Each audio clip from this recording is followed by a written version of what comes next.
సంతానం కావాలన్న మీ కలను నిజం చేసుకోండి. 49 అంటే సంతానం, 49 అంటే సంతోషం. వివరాలకు సంప్రదించండి. నమస్తే రమగారు. నమస్తే జయ. రమగారు, ఏదైనా స్టోరీ చెప్తారా? ఏవో జానపద గాథలు ఇది వరకు చాలా పుస్తకాలు చదివాను జయ నేను. అందులో ఏమిటో తమాషా కథలు కొన్ని ఉన్నాయి. నల నీల కథ బాగుంటుంది. ఈ మిగిలిన కథలు కూడా బాగానే ఉన్నాయి కానీ కొంచెం ఏదో విపరీతాలుగా అనిపించింది. ఇది కాస్త మామూలుగా ఉంది. ఓ 100 ఏళ్ల క్రితం పబ్లిష్ అయిన బుక్ అనుకో ఇది. ఈ నల నీల కథ ఏంటంటే, పూర్వం అంట ధర్మావతి నగరానికి ఒక రాజుగారు ఉండేవారు. దీనికి 2 భార్యలు, మైనావతి నైనావతి అట. అయితే ఈ వతులు ఇద్దరు తెక్కొట్టు చచ్చిపోయేవాడు. సవతులు ఇద్దరు ఎక్కువ పోట్లాడుకునేవాళ్ళ. ఓకే. రాజుగారు వీళ్ళ పోట్లాటాలు పడలేక వాళ్ళిద్దరిని సెపరేట్గా ఉంచి ఆయన ఎక్కువగా చిన్న భార్యతోటే ఉండేవాడు. నయనావతి తోటి ఉండేవాడు. నయన ఆవిడ పేరు. నయనతోటి ఉండేవాడు. ఇద్దరికి పిల్లలు కలగల. అయితే ఆయనకి సంతానం కావాలి. అందుకని ఆయన ఏం చేశాడంటే, రాజుగారు మరి రాజ్యానికి ఉత్తరాధికారులు చాలా అవసరం కదా, మహాశివ భక్తుడట. ఆయన 1 సంవత్సరం పాటు రాజ్యాన్ని మంత్రులకు అప్పచెప్పి, భార్యల సంరక్షణ కూడా మంత్రులకే అప్పచెప్పి అడవికి వెళ్ళి తపస్సు చేశాడు. పిల్లల కోసం తపస్సు చేస్తే శంకరుడు ప్రత్యక్షమయ్యి ఒక వృద్ధ తాపసి రూపంలో ప్రత్యక్షమయ్యి ఒక ఖర్జూర పండిచ్చాడు. నీ భార్యలకు ఇవ్వు, దీంతో సంతానం కలుగుతుంది అని. ఆయన అడవి నుంచి తిరిగి వచ్చాక చిన్న భార్యకి ఆ ఖర్జూరాన్ని ఇచ్చాడు ప్రేమతో. దానికి ఏం నియమని చెప్పారు? చక్కగా శుద్ధిగా స్నానం చేసి శంకర పూజ, శివ పూజ చేసుకుని ఇది భుజించి ప్రసాదంగా నివేదన చేసి ప్రసాదంగా భుజించి భార్యాభర్తలు సంగమిస్తే పిల్లలు కలుగుతారు అని. ఈ ఖర్జూర పండు వచ్చేసరికల్లా ఆవిడేం చేసింది, ఈ పళ్ళకి ఇది చిన్న పండుగ పిల్లలేం పుడతారు, రుచి చూద్దామని ఖర్జూర పండుని ఇలా గిల్లి నోట్లో వేసుకుంది. అదేం చేయబడింది, పూజ చేసి నివేదన చేయమని చెప్పబడిన పండు కదా, నూరంతా చేదుగా అయిపోయింది. అయ్యో రామ, ఏ విష పండు ఇది, ఈయనొకడు పిల్లల గోల, ఏదో హాయిగా ఉన్నామంటే ఉండనివ్వకుండా అని ఆ పండుని బురదలోకి విసిరేసింది. కిటికీలోంచి పైనుంచి విసిరేసేసింది. ఇంతలో ఏమైంది, ఈ చెలికత్తెలు వాళ్ళు వీళ్ళు వెళ్ళి, రాజుగారు తిరిగి వచ్చారు కదా, ఆయన పండు తెచ్చాడు, మహామహిమాన్విత ఫలము, దాంతో సంతానం కలుగుతుంది, చిన్నరాణికి ఇచ్చాడని చెప్పారు. చెప్పేసరికల్లా ఆవిడేం చేసింది, చిన్నరాణికి ఉత్తరం రాయించింది. పెద్దరాణి, నీకేదో పండు తెచ్చి ఇచ్చారట కదా, నాకు కూడా భాగం పెట్టు, నిజానికి పట్టప్రాణి నేను, నువ్వు చిన్నదానివి, ఇద్దరికి సంతానం కలిగితే నీ కొడుకే రాజ్యం ఇచ్చుకుంది కానీ నాకు కూడా సంతానం ఉంటుంది, సంతానం లేని జీవితం వృధా, ఆ పండులో నాకు కూడా భాగం పెట్టవు అని బతిమలాడుతూ ఉత్తరం రాసింది. ఈ ఉత్తరం చూసుకునేసరికల్లా ఈయన ఆయన ఏమనుకుంది, అదేదో విషపండు, ఏదో పిచ్చ తెచ్చింది, తినేస్తుంది మొత్తం ఎటాగు పిల్లల కోసం.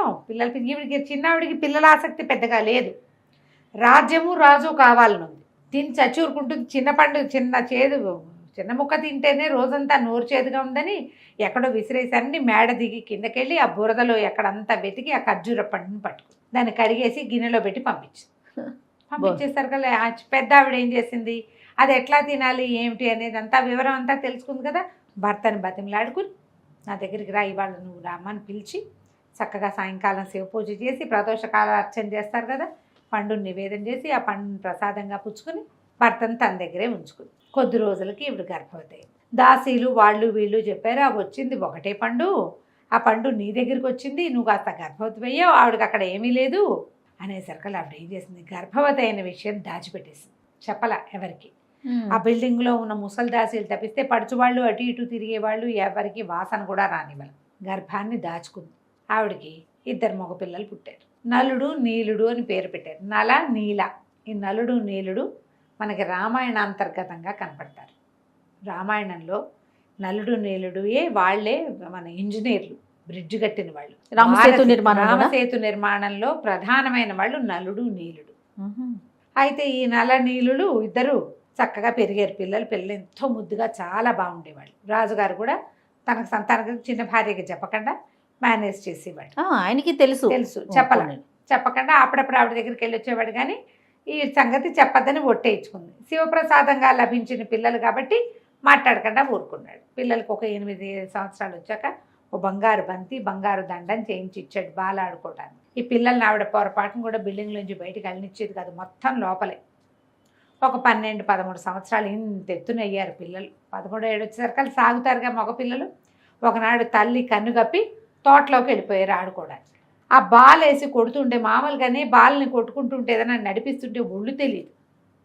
తమ తోట హద్దులు దాటేసి చిన్న రాణి తోట హద్దుల్లోకి వెళ్ళిపోయారు. ఆ రాణిగారు పైన నిలబడి చూస్తుంది. ఎవరో ఇంతంత పొడుగున సన్నగా చువ్వలల్లే ఉన్న ఇద్దరు మగపిల్లలు తిరుగుతుండేసరికి ఆవిడకి పిచ్చి సరదా వచ్చింది. వాళ్ళని చూసేసరికి వాళ్ళు పిల్లల్లా కాకుండా కుర్రాళ్ళల్లే కనపడ్డారు. మనమే చూస్తూ ఉంటే ఒక రకం, సడన్గా మన చిన్నప్పుడు ఒక నెల పిల్లాడిని చూసి వాడికి 15 ఏళ్ళ వాడిని చూస్తే ఆశ్చర్యంగా ఉంటుంది. కుర్రాడని తెలుస్తుంది, పిల్లాడు అనిపించదు. ఈవిడ కూడా అలాంటి భావాలే కలిగి దాసీలను ఎవరినో పిలిచి వస్తే ఆ బంతి లోపల లాక్కొచ్చేసేయండి అని బంతి లోపలికి తెప్పించి ఈ పిల్లలిద్దరిని లోపలికి, ఆ బంతి కోసం వాళ్ళు లోపలికి వచ్చేలాగా చేసి లోపలికి వచ్చేసరికల్లా పిల్లలు ఎంత బాగున్నారో, నాకు ఇట్లా చిన్నపిల్లలంటే ఎంతో ఇష్టం, మీ వయసు మగపిల్లల్ని చూసి ఎన్నాళ్ళు అయింది, నాతో స్పెండ్ చేయండి అని అడిగింది. వీళ్ళు తల్లి దగ్గర ఉంటున్న పిల్లలు, చిన్నపిల్లలే, వాళ్ళకి ఇలాంటి ఊహలు తెలియవు. ఇంకా వాళ్ళు తెల్లబోయి బాలు వద్దు బ్యాటు వద్దు, ఈడేంటో అసహ్యంగా మాట్లాడుతోందని అక్కడి నుంచి లేచి వచ్చేసారు. ఈవిడేం చేసింది, ఒక్క అరగంటలో ఈ పిల్లలు ఎవరి పిల్లలో తెలుసుకుని భర్త వచ్చే వేళకి బట్టలు దించేసుకుని మొత్తం ఇల్లంతా ఆగాన్ చేసేసుకుని సిద్ధంగా ఉంది. ఎవరో ఇద్దరు అబ్బాయిలు వచ్చారు, నలుడు నీలుడుట వాళ్ళ పేర్లు.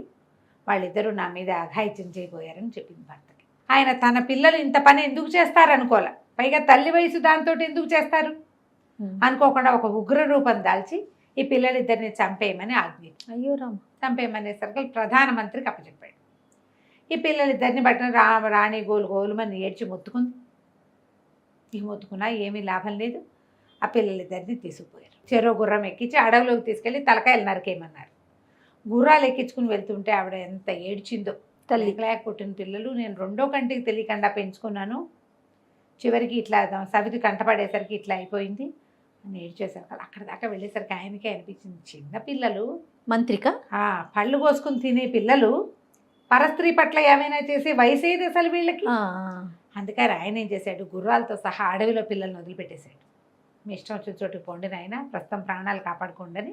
తనకు తెలిసిన ఒక వడ్రంగి పని వాడిని పిలిచి, వాడు మంచి కళాకారుడు, ఒరే ఈ పిల్లల మొహాలున్న పటాలు చూపించి ఇట్లా ఉన్న తలకాయలు చెక్కతో చేసుకురా అని చెప్పేసరికి అలా వాడు చక్కగా వాళ్ళ మొహాలు మెడలు కోసేసినట్టుగా ఉన్న 2 మొహాలు చెక్కతోటి చేసుకొచ్చాడు. వాటిని చూస్తే నిజం తలకాయలాగానే ఉన్నాయి. మంత్రి గారు ఆశ్చర్యపోయాడు. అమ్మో ఇదేమిటి ఇవి ఇలా ఉన్నాయంటే వాడు నీళ్లలో ముంచి చూపించాడు, ఇవి రంగేసినవేనండి, ఏం భయం లేదని. అక్కడి నుంచి ఈయన ప్రధానమంత్రి ఏం చేశాడు, ఈ 2 తలకాయలు తీసుకెళ్ళి రాజుగారికి, ఆ మైనావతి నయన రెండవది రాణి ఉంది కదా నయన, అక్కడికి తీసుకెళ్ళి చూపించేసరికి ఆవిడ ఆనందం పట్టలేక, నన్ను కాదన్న వాళ్ళ శాస్త్రి ఇలాగే చేస్తానని వాటి కాళ్ళతో తొక్కి చెరువులో విసిరేయిస్తే పిల్లల తలకాయలు చెరువులో విసిరేయబడ్డాయని ఈ మైనావతి ఉంది కదా పెద్దరాణి, ఆవిడ దాసీల్ని పంపించి ఆ తలకాయలు తెప్పించుకుంటే ఆ తలలు చూస్తే వాళ్ళకి తెలిసింది, అమ్మాయి చెక్క తల్లమ్మా, ఆవిడ కోపంలోనూ ఉద్రేకంలోనూ చూసుకోలేదు, పిల్లల తలకాయలు కానే కావివి, ప్రధానమంత్రి ఏదో చేసుంటాడమ్మా, పిల్లల్ని తప్పించుంటాడు, నువ్వేం భయపడద్దని దాసీలు ఈవిడికి ధైర్యం చెప్పారు. ఆవిడ ఆ పిల్లల కోసం ఏడ్చుకుంటూ ఇట్లా ఉండిపోయింది. ఈ అడవిలో వదిలిపెట్టిన పిల్లలు అలా గుర్రాలు వేసుకుని ఎక్కడెక్కడికో వెళ్ళిపోయారు. వెళ్తే ఏమైంది, పెద్దవాడేమో దారి ఏదైనా కనపడుతుందేమో చూసొస్తాను, మంచినీళ్ళు కనపడతాయేమో చూసొస్తానని నలుడు కాస్త బయటికి వెళ్ళాడు, అటు ఇటు వెళ్ళాడు. ఈ నీలుడు ఏం చేశాడు, చీకట్లో కూర్చొని భయం వేసింది వాడికి. భయం వేస్తుంటే ఇంకా శివుడిని ప్రార్థించడం మొదలుపెట్టాడు. శివ ప్రార్థన బాగా అలవాటు చేసింది.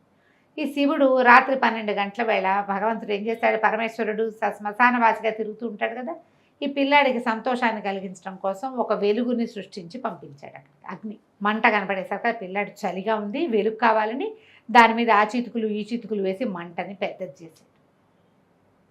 మంట పైకి లేచేసరికి అలా ఒకటి చెట్టు కింద కూర్చున్నాడు.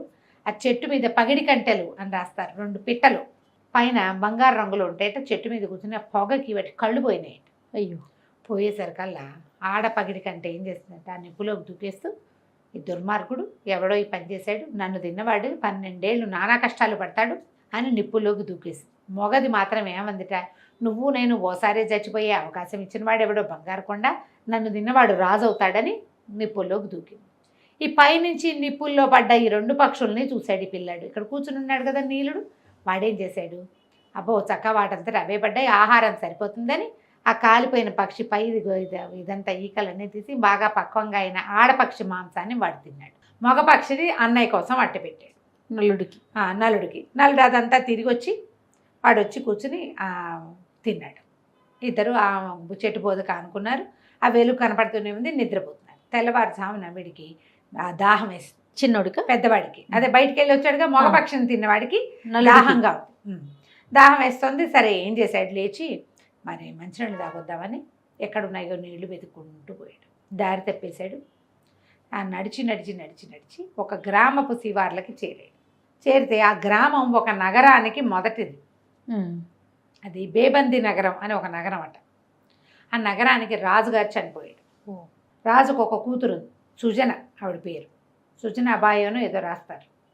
అయితే వాళ్ళు ఏమనుకున్నారు, ఈ రోజున నగర ప్రవేశం చేసిన వాడిని రాజును చేసుకుందాం అనుకున్నారు. ఈ కథలు చాలా వింటాం మనం. అవును. అయితే ఈ పిల్లాడు ఏం చేశాడు, నగరంలోకి ప్రవేశించేసరికి అలా గ్రామం కనపడేసరికి వాడు తమ్ముడిని మర్చిపోయాడు. వెళ్ళొచ్చులే అనుకున్నాడు.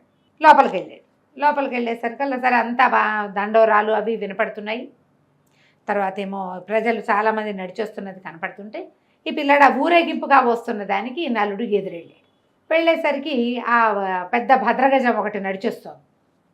చూస్తూ ఉంటే ఆ భద్రగజం ఏం చేసింది, దాని మీద ఒక దండ వేశారు. ఆ దండ ఎత్తి ఈ నలుడు మెళ్ళ వేసి ఫేయంగానే అందరూ ఆశ్చర్యపోయారు. ఆహాహా అని చప్పట్లు కొట్టారు. ఈ అబ్బాయి తెల్లబోయాడు. ఈ కుర్రాడు రాజకుమారుడి బట్టల్లోనే ఉన్నాడు. ఒక రోజేగా అయ్యింది వాళ్ళు ఊరి నుంచి వచ్చి. 14 ఏళ్ల వాడు. ఆయనకు రాజుగారికి ఉన్న కూతురు ఒక 8-9 సంవత్సరాల పిల్ల. ఆ పిల్లని ఇచ్చి పెళ్లి చేసి ఇతన్ని రాజుని చేసేసుకున్నారు. రాజుని చేశారు. ఈ పైకి 14 ఏళ్ళ 9 ఏళ్ల పిల్ల. ఆ పిల్ల వివాహం అయిపోయింది. రాజునిగా ఉండిపోయాడు. చేసేసారు వాడిని. ఆ రోజే పట్టం ఎక్కిచ్చేశారు. ఈ లోపల ఈ నగరంలో ఈ అడవిలో ఉండిపోయిన నీలుడు ఏం చేశాడు, పొద్దున్న లేచి చూస్తే అన్నయ్య కనపడక సరే ఏం చేశాడు, తన గుర్రం ఉంది, అన్నయ్య గుర్రము ఉంది. ఆ గుర్రాలు రెండింటిని చేత్తో పుచ్చుకుని ఒక గుర్రం ఎక్కి రెండవ గుర్రాన్ని తన వెంట పెట్టుకుని నడిచి వెళ్ళటం మొదలుపెట్టాడు. ఆ దారి బేబంది నగరానికే దారి తీస్తుంది. ఓకే. ఆ నగర శివార్లు కనపడ్డాయి, గ్రామ శివార్లు నగర శివార్లు కనపడ్డాయి. సరే ఆ నగరంలోకి వెళ్ళాడు. ఎక్కడో కనపడతాడేమో అని. ఏమైంది, అన్న గ్రామాన్ని ఆ నగరాన్ని ఆనుకుని ఉన్న గ్రామం ఉంది కదా, ఆ గ్రామంలో ఒక రైతువి 2 గుర్ర పిల్లలు పోయినాయి కొంతకాలం క్రితం. వీడు పట్టుకొచ్చిన 2 గుర్రాలు వాట్లాగా కనపడ్డాయి.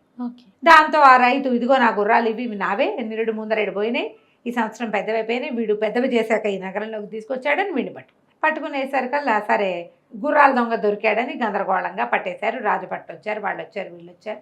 కొత్తగా రాజు అయ్యాడు కదా, ఈ కొత్త రాజు అయిన వాడు ఇక తమ్ముడు మాట జ్ఞాపకం లేదు ఈ గందరగోళంలో అతనికి. ఒక గుర్రాలు దొంగతనం చేసి 2 ఏళ్ల క్రితం దొంగిలించిన వాడు ఇప్పుడు పెద్ద గుర్రాలను వేసుకుని నగరంలో అమ్మడానికి తీసుకొచ్చాడని అభియోగం తెచ్చారు. తెస్తే గుర్రాల దొంగని జైల్లో బారేయండి అన్నాడు. ఆ దొంగని చూడలా. వీళ్ళేమో పట్టాభిషేకము వివాహ మహోత్సవం హడావిళ్లలో ఉన్నారు. అప్పుడే అయ్యింది పెళ్ళి. ఈ అబ్బాయిని కాస్త జైల్లో పడేశారు. 4 సంవత్సరాలు గడిచిపోయింది. ఓకే. వాడు జైల్లోనే ఉన్నాడు. ఈ అబ్బాయి ఏమైంది, పిల్ల పెద్దదైంది. యువరాణి 19 ఏళ్ళ 10 ఏళ్ళ ఉన్నాయి కదా పెళ్ళి, పెద్దదైంది. ఈయన ఇంకొంచెం పెద్దవాడు అయ్యాడు. సరే ఏదో పుంసవనం అవి ఇవి కథలు జరిపితే ఏమైంది, ఆ అమ్మాయి ఏమంది, మా నాన్న వివాహం అప్పుడు నాకు రత్నాల హారాలు అవి చేయిస్తామన్నాడు. అదేదో ఇంకొక తమాషా పేరు చెప్తారు, ఒక నగరం, ఆ నగరంలో అద్భుతమైన వజ్రాలు దొరుకుతాయి, ఆ రత్నాలతోటి నాకు నగలు చేయించి పెట్టు. వివాహం అప్పుడు అన్నాడు. ఆయన కాస్త మరణించాడు. మన వివాహం కూడా అర్జెంటుగా జరిగిపోయింది. రేపు కుమారుడో కుమార్తెతో కలిగే నాటికి ఆ రత్నాల హారాలు పెట్టుకోవాలి నేనని అడిగింది. అడిగేసరికి సరే ఈయన కొంతమంది వర్తకులను పిలిపించి బేజువంతి నగరమో ఏదో నగరం పేరు, ఆ నగరంలో ఉన్న రత్నాలు కొనుక్కొచ్చి రాణిగారికి నగలు చేయించి పెట్టండి అన్నాడు. అనేసరికల్లా సరే వాళ్ళు దాన్ని అది ఎట్లా వెళ్ళాలి, దానికి పడవ మీద వెళ్ళాలి, గంగా నది దాటాలట. ఈ వర్తకులు ఏం చేశారు, సరే ప్రయాణం అయ్యారు, బయలుదేరుతామని. ఈ పడవలు ఎక్కేసరికల్లా పడవ కదలలేదట. ఎందుకు కదలలేదని గంగ పూజలు అవి ఇవి జరిపితే ఒకడికి శివం వచ్చి నరబలి అడిగిందట గంగ. అడిగేసరికల్లా వ్యాపారస్తులంతా మళ్ళీ రాజుగారి దగ్గరకు వచ్చారు. నరబలి అడుగుతుందండి గంగా నది, ఎవరినైనా బలిస్తే అప్పుడు ప్రయాణం సాగుతుంది. మన రాజ్యంలోకి మీ రాణిగారికి కావాల్సిందే కాకుండా వ్యాపారం కూడా సాగుతుంది, రత్నాల వ్యాపారం మంచిదే కదా, రాజ్యానికి అవసరం. ఈయన ఏమన్నట్టు బాగా ఆలోచిస్తే ఎవరిని ఇవ్వాలి ఏంటంటే వీళ్ళలో పక్కనుండే అంగరక్షకులు సైనికులు వాళ్ళు ఉంటారు కదా, అమాత్యులు, వాళ్ళు అన్నారు ఎప్పుడో 3-4 ఏళ్ల నాడు గుర్రాల దొంగ ఒకడిని తెచ్చామండి, వాడు యువకుడు, వాడిని బలిస్తే గంగమ్మ శాంతిస్తుంది, వాడిని తెప్పించి ఇవ్వండి అని. గుర్రాల దొంగకి 7 ఏళ్ళో 8 ఏళ్ళో శిక్ష. ఆ ఊళ్ళో దొంగతనాలకి అంత శిక్షలు ఉన్నాయన్నమాట. మరి ఆ అబ్బాయిని పిలిపించి వాడిని పడవెక్కించారు. గంగకి కొంత దూరం తీసుకెళ్ళి గంగలో పడేయాలన్నమాట. అయితే అది వీళ్ళకి వెళ్తూ ఉంటే వాడికి ఏమనిపించింది, వీళ్ళు తను చంపేస్తారనిపించింది. వాడు శివుడికి ధ్యానం చేసుకోవటం మొదలుపెట్టాడు. ధ్యానం చేసుకుంటూ ఉంటే వీడు ఎక్కిన తర్వాత ఏమన్నాడు, నన్ను నడపనివ్వండి, నేను నడిపితే పడవ కదులుతుంది అని చెప్పేసరికి వాళ్ళు అన్నారు, నువ్వు నడిపితే పడవ కదిలితే ఓకే, పడవ కదలలేదనుకో నేను మన గంగలో పడేస్తాం అనేసరికి ఒప్పుకున్నాడు. సరే మొత్తం సంబారాలన్నీ పడవలో చేర్చారు. తెడ్లేస్తే వీడు తెడ్డేసేసరికల్లా నా పడవ నడవటం మొదలుపెట్టింది. గంగాదేవి కదా, శివుడిని ప్రార్థిస్తున్నాడు కాబట్టి ఆవిడ ఒప్పుకుంది. నడవటం మొదలుపెట్టింది. సరే ఆ బేజుబంతి నగరం, ఆ నగరానికి చేరారు. ఈ వర్తకులు వజ్రాలు అవి కొంటాం, రాణిగారికి కావాల్సిన నగలకి పెద్దవి చిన్నవి కెంపులు అవి ఇవి కొంటాం. అవి కొనుక్కుని తమ కూడా వ్యాపారానికి అన్నీ కొనుక్కుంటున్నారు. ఆ నగరంలో ఒక విచిత్రం ఉంది. ఆ నగరపు యువరాణి పేరు కమలాబాయి. ఈ కమలకి ఏంటంటే ఆవిడ చుట్టూతా 5,000 తేనెటీగలు తిరుగుతూ ఉంటాయట. ఈ 5,000 తేనెటీగలు తిరుగుతూ ఉంటాయి ఆవిడ చుట్టూతా. ఆవిడేం కుట్టవు, ఆవిడ చుట్టూతా రక్షణగా అండి. ఆవిడకి అలాంటి వరమో శాపమో ఒకటి ఉంది. అయితే ఈ అమ్మాయికి పెళ్లి సంబంధాలు చూస్తుంటే ఎవరితో నా ఈగలు ఎవరి చుట్టూ తిరుగుతాయో వాడిని పెళ్లి చేసుకుంటానని చెప్పిందట ఆవిడ. ఆ ఈగలు ఆవిడ వెంటపడి వెంటను వదిలిపెట్టి వెళ్ళేవే కాదు. ఈ వర్తకులు నగరంలో తిరుగుతూ ఉంటే వాళ్ళతో పాటే ఈ చిన్న కుర్రాన్ని కూడా నీళ్ళుండి కూడా తిప్పుకుంటున్నారు. వాడు బందీ కదా, అక్కడి నుంచి ఎందుకు తెచ్చారు వాళ్ళు, జైల్లో ఉన్నవాడిని మళ్ళీ జైల్లో పంపించాలిగా, వాడే నడపాలి పడవ. అదే ఆ తిరుగుతూ ఉంటే ఈ యువరాణి ఏం చేసిందట, ఓ బట్టల వ్యాపారస్తుంది ఎవరిదో షాపు ఇనాగరేషన్ లాంటిది యువరాణి వచ్చింది. ఆవిడతో పాటు ఆవిడ 5,000 ఈగలు జుమ్మంటూ ఆవిడ వెనకాలే వెళ్తుంది. ఎప్పుడైతే ఈ కుర్రాడు కనపడ్డాడో ఈ నీలుడు, ఈ 5,000 ఈగల్లో సగం ఈగలు పోయి వాడి చుట్టూ తిరగటం మొదలుపెట్టాయి. తేనెటీగలు వెంటబడితే జనాలు ఏం చేస్తారు, పరిగెత్తి పారిపోతారు. వాడు పరిగెడుతుంటే ఈవిడ దారిని ఈవిడ చూసుకుంటుంది, షాపులో చీరలు అవి చూస్తాం. ఇంతలో ఒక దాసి వచ్చి, అమ్మ మీ నెత్తి మీద ఉండే ఈగలు ఒక కుర్రాన్ని వెంబడబడుతున్నాయి, వాడు కాస్త ఊరంతా పరిగెడుతున్నట్ట, చూడండి అనేసరికి ఇవి అటు ఇటు చూసుకుంటే ఈగలు తగ్గిపోయినట్టు. అక్కడి నుంచి సైనికుల్ని ఎవడి వెనకాల ఈగలు పడుతున్నాయో వాడిని పట్టుకురండి అని సైనికుల్ని పంపించేసరికల్లా వాళ్ళేమో ఆ ఈగలు ఎవరిని కుట్టవు, రాణి వెనకాల తిరుగుతూ ఉంటాయి అంతే. వాళ్ళు పోయి ఈ కుర్రాన్ని పట్టుకురాగానే వాడు చూస్తే చక్కగా ఉన్నాడు. యువరాణి ఏం చెప్పింది, నాకు ఓ శపథం ఉంది, నా ఈగలు ఎవరు వెంట పడతాయో వాడిని నేను పెళ్లి చేసుకుంటానని, మన ఇద్దరికి పెళ్ళి అవుతుంది, వివాహం అయిన తర్వాత ఈగలు నన్ను వీడిపోతాయి, ఇది నాకున్న వరము శాపము కూడాను అని చెప్పింది. చెప్పేసరికల్లా వర్తకులు ఇంకేమంటారు, ఆ ఊరి రాజుగారి అమ్మాయి, రాజు అన్నాడు మా అమ్మాయి నుంచి పెళ్లి చేస్తాం ఈ అబ్బాయికి అని వివాహం చేసేసి బోల్డ్ అంత సంపదించి ఆ పిల్లని వీళ్ళతో పాటు పంపించాడు. వర్తకులు బయలుదేరారు, వీళ్ళు బయలుదేరారు. వీళ్ళతో పడవ, వాళ్ళతో పడవ, 2 పడవలు బయలుదేరేసరికల్లా వ్యాపారస్తులు కనిపించింది. వీడు దొంగ, ఖైదీ, చచ్చిపోవడానికి సిద్ధపడ్డవాడు, వీడికి ఇంత అందంగా ఉన్న రాకుమార్తె ఇంత సంపద దక్కటం ఏమిటి, మనం ఏదో రాజుగారు చెప్పారని వ్యాపారం చేయడానికి వచ్చాం, మనకు మిగిలేదేముంది, వీడికి అమ్మాయి దక్కింది మనకు దక్కలేదు, వీడికి దక్కనివ్వకూడదు, వీడిని ఎలాగనే చంపేయాలనుకో. వాళ్ళ పడవ వీళ్ళ పడవ కదిలినాయి. అయితే వ్యాపారస్తులు ఏం చేశారు, ఆ పడవ నుంచి ఈ పడవలోకి మాట్లాడుతూ ఏమన్నారు, మా వల్లే కదా మీ వివాహం అయింది, వింది వండి మాకన్నారు. యువరాణి బోల్డని వంటలు చేయించింది, అన్ని వంటలు వర్తకులు కూడా తిన్నారు. తిన్న తర్వాత ఒట్టి భోజనమైనా తాంబూలాలు ఇవ్వరా, తాంబూలాలు మీ ఇద్దరే కట్టి ఇవ్వాలి, మా వల్లే కదా మీ పెళ్ళి అయిందంటే యువరాణి వీడు నీలుడు ఇద్దరు కలిసి తాంబూలం చిలకలు చుట్టాక ఏమైంది, చేత్తో అందించండి, తాంబూలం ఎప్పుడు ఎటా ఇవ్వాలి, చేత్తో ఇవ్వాలి కదా అనగానే సరే ఇతను ఏం చేశాడు, ఆ పడవ మించి ఈ పడవ మీదకి ఇట్ట ఇవ్వడానికి వంగాడు. యువరాణి పళ్ళెం పెట్టుకుని బల్ల మీద కూర్చుంది, ఇతను పడవ కొసకొచ్చి ఈ నీలుడు వాళ్ళకి అందించేసరికల్లా వాళ్ళు ఏం చేశారు, ఒక్కలాగు లాగేసరికల్లా తాంబూలాలు వాళ్ళ చేతిలోకి, నీలుడు గంగలోకి పోయారు. అయ్యో, ఆ అమ్మాయి లేబోదిబొమ్మని అరిచి కేకలు పెట్టింది కానీ ఏమీ సమాధానం చెప్పలే ఎవరు.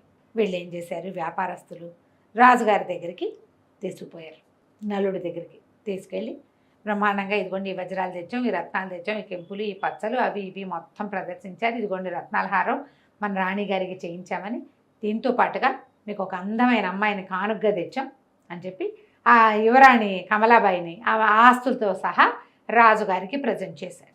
అంతకుముందు పెళ్ళయి కొద్ది రోజులు కలిసి ఉన్నారుగా వీళ్ళు ప్రయాణం అయ్యే లోపల ఆ నీలుడు మొత్తం కథ అంతా తమ ఎట్లా పుట్టింది ఏమైంది అంతా భార్యకి చెప్పాడు. ఆ అమ్మాయి ఏం చేసింది, కథ అంతా రాసి ఇట్లా ఫలానా వాడు ఒకడు నన్ను పెళ్లి చేసుకున్నాడు, వీళ్ళు వ్యార్థకులు అతన్ని చంపేశారు అని చెప్పి కాగితం రాసి రాజుగారికి అప్పచెప్పింది. వాడు చదువుకుని తెలబోయాడు, అయ్యో అంటే నేను గుర్రాల దొంగగా భావించిన వాడు నా తమ్ముడేను, అక్కడి నుంచి వ్యాపారస్తుల్ని మీతోటి నేను వ్యాపారం చేయను, మీ వల్ల నేను నా తమ్ముడిని కోల్పోయానని చెప్పి వాళ్ళతో కటీఫ్ చేసుకున్నాడు. కానీ ఈ అమ్మాయిని తనతో పాటు అట్టి పెట్టుకున్నాడు, తమ్ముడి భార్య అతను అది అమ్మాయిని చక్కగా చూసేవాడు. ఈ లోపల ఈ నీళ్ళలో పడిపోయాడు కదా, ఈ నీళ్ళలో పడిన వాడు బెస్త వాళ్ళకి దొరికితే వాళ్ళు చాలా రోజులు తమ దగ్గర అట్టె పెట్టుకుని పనులు చేయించుకునేవాళ్ళు, ఆ పని ఈ పని చేయించుకునేవాళ్ళు. కొన్నాళ్ళకి ఆ సముద్రపు గాలికి ఇతనికి వాంతులు అయిపోతుండేవి, ఆ చేపల వాసన కూడా. దాంతో వాళ్ళు వీడికి వీక్ అయిపోతున్నాడు, ఎవరో ఒకళ్ళకి అమ్మేద్దామని ఒక గుర్రాల శాలలో ఒకళ్ళకి అమ్మేసేసరికి అక్కడ పని చేయటం మొదలుపెట్టాడు. వీడికి ఏం చేయాలో తెలీదు, పని చేసుకుంటున్నాడు. పని చేస్తూ కొన్నాళ్ళకి మెల్లిగా బాగా సెటిల్ అయ్యాడు. గుర్రాల శాల వాడు ఏం చేశాడంటే ఒక రైతుకు అమ్మేశాడు. ఆ రైతు దగ్గర పనిచేసేవాడు. రైతు ఇంట్లో ఈ అబ్బాయి ఉండగానే 2 గిత్త దూడలు పుట్టినాయి. ఓకే. వాటితోటి వ్యవసాయం చేయించేవాళ్ళు. ఇతను ఏం చేశాడు, ఆ 2 గిత్త తోటలకి నల నీల పేర్లు పెట్టాడు, ఎడ్లకి ఆ పేర్లు పెట్టి వ్యవసాయం చేస్తూ ఉండేవాడు. ఏళ్ళు గడిచిపోతున్నాయి. అయితే రోజులు గడిచే కొందికి ఇతనికి ఆ భార్య, ఆ అమ్మాయి, అన్నయ్య వీళ్ళు గుర్తు రావటం మొదలుపెట్టారు. ఎన్నాళ్ళు ఈ జీవితం ఏమిటి, ఇట్లా చచ్చిపోకూడదు, ఏదో రకంగా బతికుండాలి.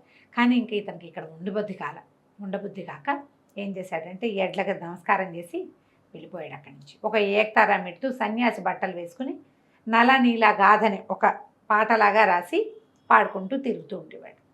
అయితే రాజుగారు కొంతకాలం చూసి తనకి సంతానం కలిగే సమయం కలుగుతున్నా కూడా తమ్ముడు దొరక్కపోవటంతో ఒక కాగితం రాసి అన్ని ధర్మసత్రాలకి అంటిప్పించాడు. ఎవరైతే నల నీల కథని పాడతారో, తెలిసిన వాళ్ళు ఉంటారో వాళ్ళని నా దగ్గరికి తీసుకురండి, ఈ ప్రత్యేకమైన గాథ తెలిసిన వాడు ఎవడైనా ఉంటే అని. ఈసారి ఏమైంది, ఇతను ఏకతారా మెట్టుతో ఆ పాటలు పాడుతూ తిరుగుతూ ఉండేవాడు. ఈ తిరుగుతుంటే ఒకరోజు మళ్ళీ బేబంది నగరానికి వెళ్ళేసరికల్లా ఆ సత్రంలో ఒక కాగితం అంటించు. అక్కడ సత్రం బయట కూర్చుని ఇతను నల నీల గాథను పాడుతూ ఉంటే ఆ సత్రం యజమాని ఈ పేరు ఎక్కడో విన్నానే, నల నీల అని ఆ గోడ మీద చూస్తే వాడికి కనపడింది.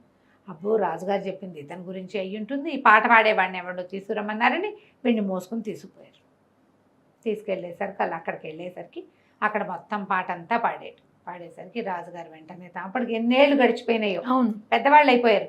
13-14 ఏళ్ల వయసులో విడిపోయారు వాళ్ళు. ఏ 10 సంవత్సరాల్లో 12 సంవత్సరాల్లో గడిచిపోయినాయి. సరే, అతను లేచొచ్చి తమ్ముడిని కావలించుకుని, నీ భార్య కూడా నా దగ్గరే ఉంది, నువ్వేమీ నష్టపోలేదు.